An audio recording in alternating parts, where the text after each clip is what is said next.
África, el continente donde la tierra respira oro, el suelo guarda diamantes y el subsuelo esconde petróleo, coltán y otras riquezas codiciadas por todo el mundo. No hay lugar en el planeta con tantos recursos naturales por kilómetro cuadrado.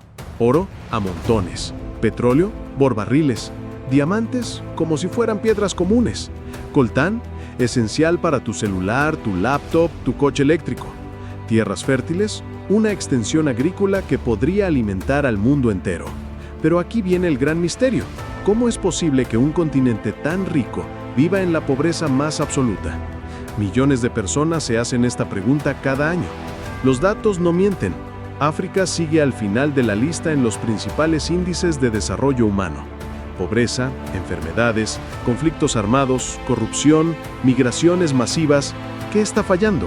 Porque la riqueza está. Lo que falta es que esa riqueza trabaje para los africanos, no en contra de ellos. Es una historia larga, dolorosa, compleja, llena de giros, traiciones y tragedias. Una historia que comienza mucho antes de la colonización, en una época en la que África caminaba con paso firme junto a Europa y Asia. Antes de la tormenta, una África brillante. Viaja en el tiempo. Vamos al año 1200 aproximadamente. En ese entonces, mientras en Europa se levantaban castillos y se vivía al ritmo del feudalismo, África no era una selva sin ley. El continente estaba lleno de reinos e imperios que brillaban con luz propia. El imperio de Mali, por ejemplo, dominaba el comercio del oro en África Occidental.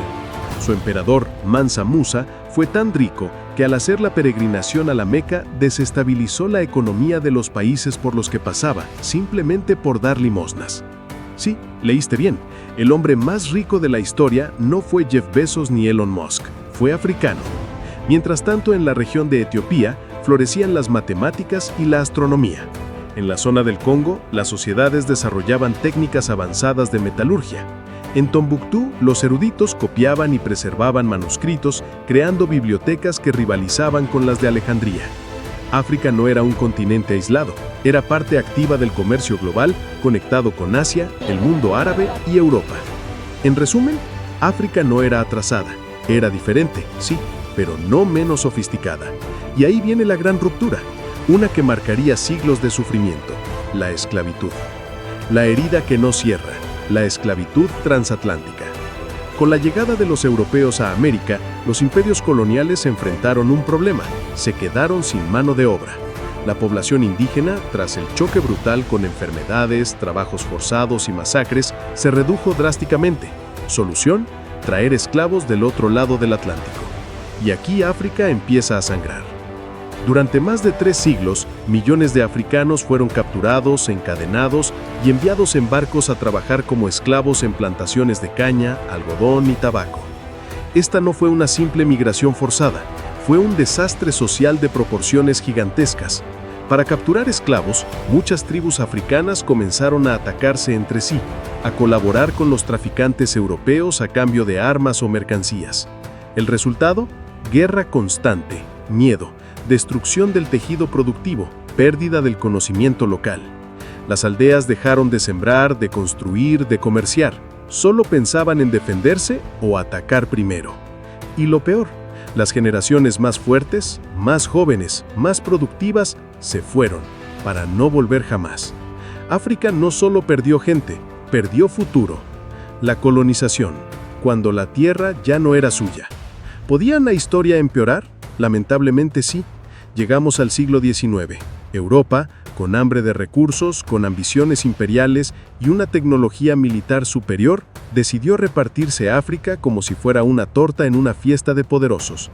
En la tristemente célebre Conferencia de Berlín, 1884 a 1885, ningún africano fue invitado, pero su destino fue decidido igual. Líneas rectas sobre el mapa, fronteras artificiales, pueblos divididos o enfrentados obligados a convivir. Los europeos no llegaron a África para desarrollar el continente, llegaron para extraer oro, caucho, marfil, madera, minerales raros, todo iba directo a Europa. Ferrocarriles, sí, pero no para conectar aldeas africanas. Solo minas con puertos. Caminos, claro, pero solo los que llevaban a los centros de explotación. Educación, la mínima para que los africanos trabajaran sin quejarse. La colonización europea no trajo progreso, trajo saqueo, represión y pérdida total del control sobre sus propios recursos. Independencia, libertad o ilusión. Después de la Segunda Guerra Mundial, Europa quedó débil. El clima global cambió. Las ideas de libertad y autodeterminación ganaron fuerza y muchos países africanos lograron independizarse entre 1950 y 1975. Pero lo que parecía el amanecer de una nueva era se convirtió en una nueva pesadilla. Los colonizadores se fueron, sí, pero dejaron tras de sí un campo minado, literal y metafóricamente.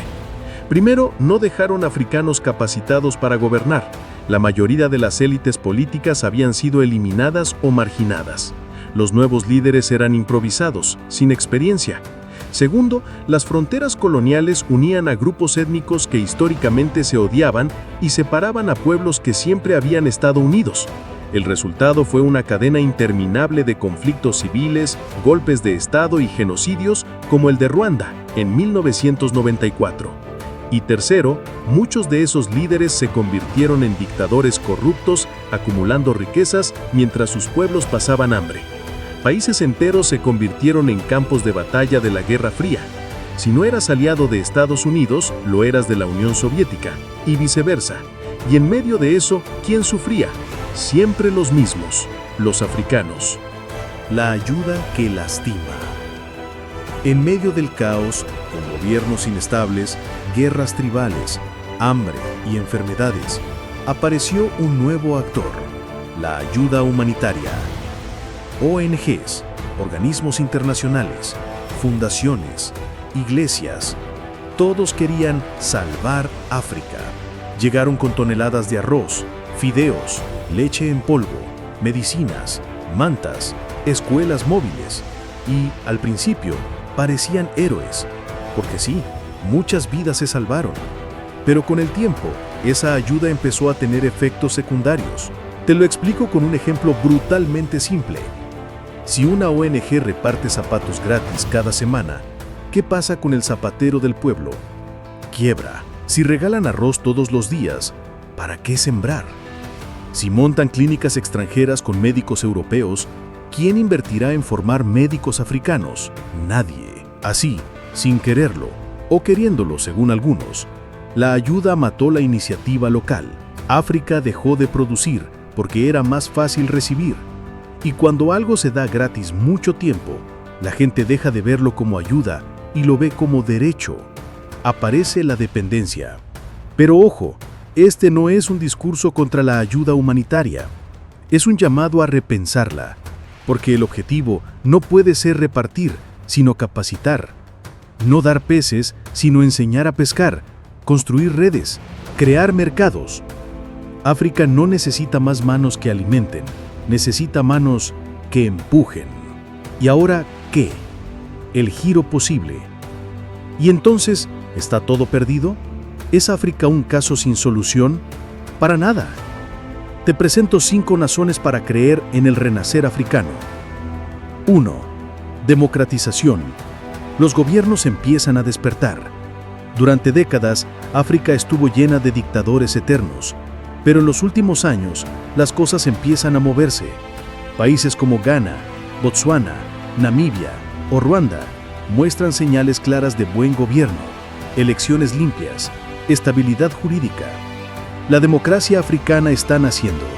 Y cuando hay democracia, hay inversión, hay confianza, hay futuro. 2. Comercio interno. África empieza a comprarle a África.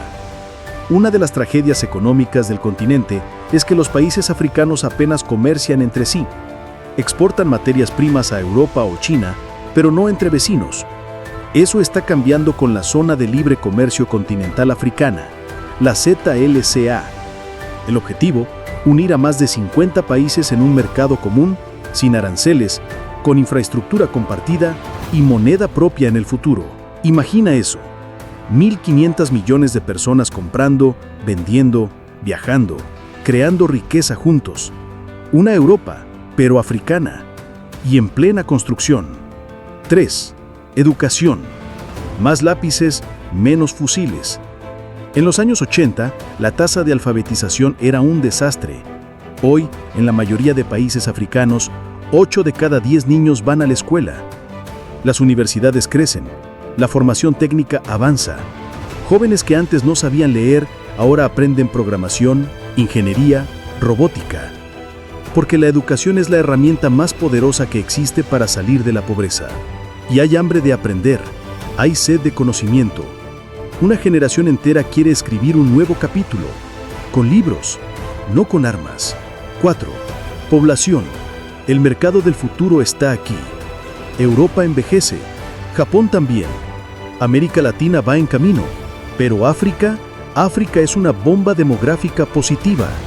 Hoy tiene más de 1.400 millones de personas.